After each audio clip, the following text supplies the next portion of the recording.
Maqsaddaşlar, bugünkü hikayemiz aqlning o'zi bayliq. Burun-burunida, terak tulumda, yetim bulungda ekan. Mana shu kunlarning birida bir shaharda bir baliqchi yashagan ekan.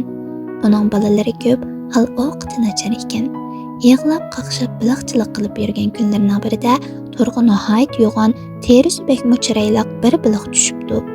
Buni ko'rgan baliqchi baliqni podshohga tartib qilib, uning badiliga podshohdan jiqroq pul olish tamasi bilan o'lchini shahning o'rtasiga ilib beribdi va baliqni podshohning nazaridan o'tkazibdi. Baliq shahga mansur bo'lib, baliqchiga 1000 tillo berishni xazinachiga buyuribdi. Shahning bu amrini uning ichtar bir vaziri ma'qul ko'rmay, "Shohim", debdi xushomat bilan.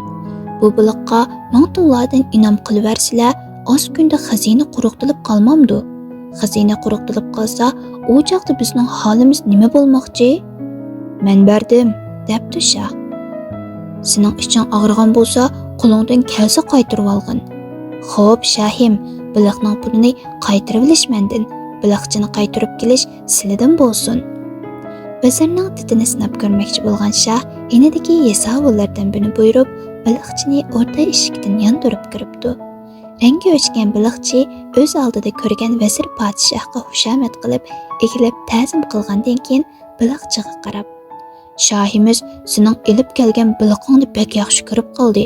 Baliqingning erkak yoki urg'ochi ekanligini bilib boqish uchun seni chaqirtqizgan edim. Qani, aytib boqqina, baliqing qaysi jinsga kiradi?" debdi. Vazirning baliqchini so'zda yengildirib, "Baliqim erkak desa, urg'ochini tepib kel.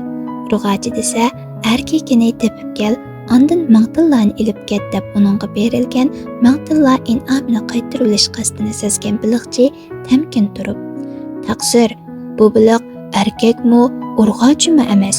Shuning uchun u o'zi yolg'iz turg'a tushgan" deb javob beribdi. Chechanlik bilan vazirning hiylasini yo'qqa chiqargan baliqchining so'ziga ko'ngli suyungan shoh baliqchiga yana 1000 tilla